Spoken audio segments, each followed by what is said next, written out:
Welcome to the Bible in 1 Year with Melissa Sykes. Today is April the 17th, and we begin in 1 Samuel chapter 23, verses 13 through 29. David hides in the wilderness. So David and his men, about 600, arose and departed from Keilah and went wherever they could go. Then it was told Saul that David had escaped from Keilah, so he halted the expedition. And David stayed in strongholds in the wilderness and remained in the mountains in the wilderness of Ziph. Saul sought him every day, but God did not deliver him into his hand. So David saw that Saul had come out to seek his life, and David was in the wilderness of Ziph in a forest. Then Jonathan, Saul's son, arose and went to David in the woods and strengthened his hand in God. And he said to him, "Do not fear, for the hand of Saul, my father, shall not find you. You shall be king over Israel, and I shall be next to you. Even my father Saul knows that." So the two of them made a covenant before the Lord, and David stayed in the woods, and Jonathan went to his own house. Then the Ziphites came up to Saul at Gibeah, saying, "Is David not hiding with us in strongholds in the woods in the hill of Hachilah, which is on the south of Jeshimon? Now therefore, O king, come down according to all the desire of your soul to come down, and our part shall be to deliver him into the king's hand." And Saul said, "Blessed are you of the Lord, for you have compassion on me. Please go and find out for sure, and see the place where his hideout is, and who has seen him there. For I am told he is very crafty. See therefore and take knowledge of all the lurking places where he hides, and come back to me with certainty, and I will go with you. And it shall be, if he is in the land, that I will search for him throughout all the clans of Judah." So they arose and went to Ziph before Saul. But David and his men were in the wilderness of Maon, in the plain on the south of Jeshimon. When Saul and his men went to seek him, they told David. Therefore he went down to the rock and stayed in the wilderness of Maon. And when Saul heard that, he pursued David in the wilderness of Maon. Then Saul went on one side of the mountain, and David and his men on the other side of the mountain. So David made haste to get away from Saul, for Saul and his men were encircling David and his men to take them. But a messenger came to Saul, saying, "Hurry and come, for the Philistines have invaded the land." Therefore Saul returned from pursuing David and went against the Philistines. So they call that place the Rock of Escape. Then David went up from there and dwelt in strongholds at En-gedi. Psalm 54. To the chief musician, with stringed instruments, a contemplation of David when the Ziphites went and said to Saul, "Is David not hiding with us?" Save me, O God, by your name, and vindicate me by your strength. Hear my prayer, O God. Give ear to the words of my mouth, for strangers have risen up against me, and oppressors have sought after my life. They have not set God before them. Selah. Behold, God is my helper. The Lord is with those who uphold my life. He will repay my enemies for their evil, cut them off in your truth. I will freely sacrifice to you. I will praise your name, O Lord, for it is good. For he has delivered me out of all trouble, and my eye has seen its desire upon my enemies. David spares Saul's life. 1 Samuel chapter 24, verse 1 through 22. Now it happened when Saul had returned from following the Philistines, that it was told him, saying, "Take note, David is in the wilderness of En-gedi." Then Saul took 3,000 chosen men from all Israel and went to seek David and his men in the rocks of the wild goats. So he came to the sheepfolds by the road, where there was a cave, and Saul went in to attend to his needs. David and his men were staying in the recesses of the cave. Then the men of David said to him, "This is the day of which the Lord said to you, Behold, I will deliver your enemy into your hand, that you may do to him as it seems good to you." And David arose and secretly cut off a corner of Saul's robe. Now it happened afterward that David's heart troubled him because he had cut Saul's robe. And he said to his men, "The Lord forbid that I should do this thing to my master, the Lord's anointed, to stretch out my hand against him, seeing he is the anointed of the Lord." So David restrained his servants with these words, and did not allow them to rise against Saul. And Saul got up from the cave and went on his way.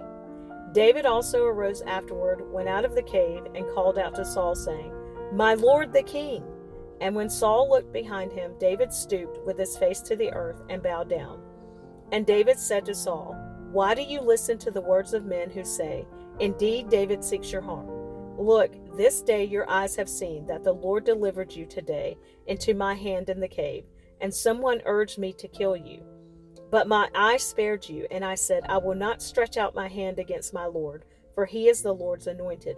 Moreover, my father, see the corner of your robe in my hand, for in that I cut off the corner of your robe and did not kill you.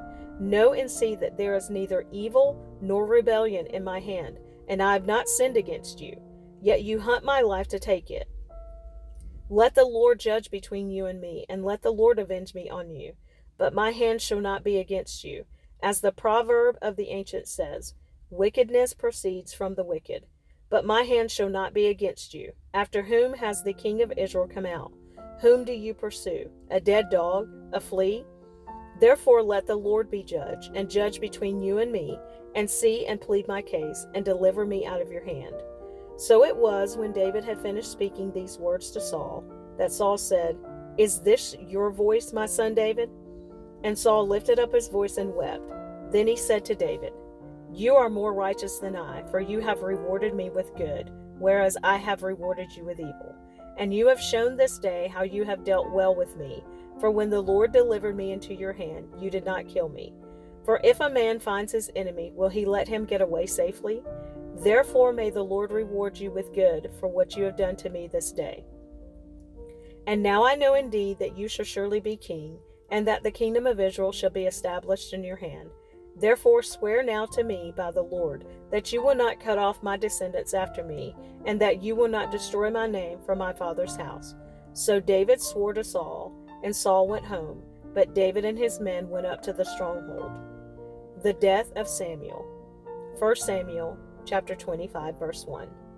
Then Samuel died, and the Israelites gathered together and lamented for him, and buried him at his home in Ramah. And David arose and went down to the wilderness of Paran. Nabal angers David. 1 Samuel chapter 25, verse 2 through 22. Now there was a man in Maon whose business was in Carmel, and the man was very rich. He had 3,000 sheep and 1,000 goats, and he was shearing his sheep in Carmel. The name of the man was Nabal, and the name of his wife Abigail, and she was a woman of good understanding and beautiful appearance. But the man was harsh and evil in his doings. He was of the house of Caleb. When David heard in the wilderness that Nabal was shearing his sheep, David sent 10 young men, and David said to the young men, "Go up to Carmel, go to Nabal, and greet him in my name. And thus you shall say to him who lives in prosperity, Peace be to you, peace to your house, and peace to all that you have. Now I have heard that you have shearers.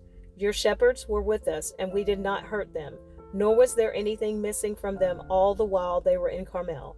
Ask your young men, and they will tell you. Therefore let my young men find favor in your eyes, for we come on a feast day. Please give whatever comes to your hand to your servants and to your son David." So when David's young men came, they spoke to Nabal according to all these words in the name of David, and waited. Then Nabal answered David's servants and said, "Who is David, and who is the son of Jesse? There are many servants nowadays who break away each one from his master. Shall I then take my bread and my water and my meat that I have killed for my shearers, and give it to men when I do not know where they are from?" So David's young men turned on their heels and went back, and they came and told him all these words. Then David said to his men, "Every man gird on his sword." So every man girded on his sword, and David also girded on his sword. And about 400 men went with David, and 200 stayed with the supplies. Now one of the young men told Abigail, Nabal's wife, saying, "Look, David sent messengers from the wilderness to greet our master, and he reviled them. But the men were very good to us, and we were not hurt, nor did we miss anything as long as we accompanied them when we were in the fields. They were a wall to us both by night and day, all the time we were with them keeping the sheep. Now therefore know and consider what you will do, for harm is determined against our master and against all his household, for he is such a scoundrel that one cannot speak to him." Then Abigail made haste and took 200 loaves of bread, 2 skins of wine, 5 sheep, already dressed, 5 seahs of roasted grain, 100 clusters of raisins, and 200 cakes of figs, and loaded them on donkeys. And she said to her servants, Go on before me, see I am coming after you. But she did not tell her husband Nabal. So it was, as she rode on the donkey, that she went down under cover of the hill, and there were David and his men coming down toward her, and she met them. Now David had said, Surely in vain I have protected all that this fellow has in the wilderness, so that nothing was missed of all that belongs to him, and he has repaid me evil for good. May God do so, and more also, to the enemies of David, if I leave one male of all who belong to him by morning light. Abigail intercedes for Nabal.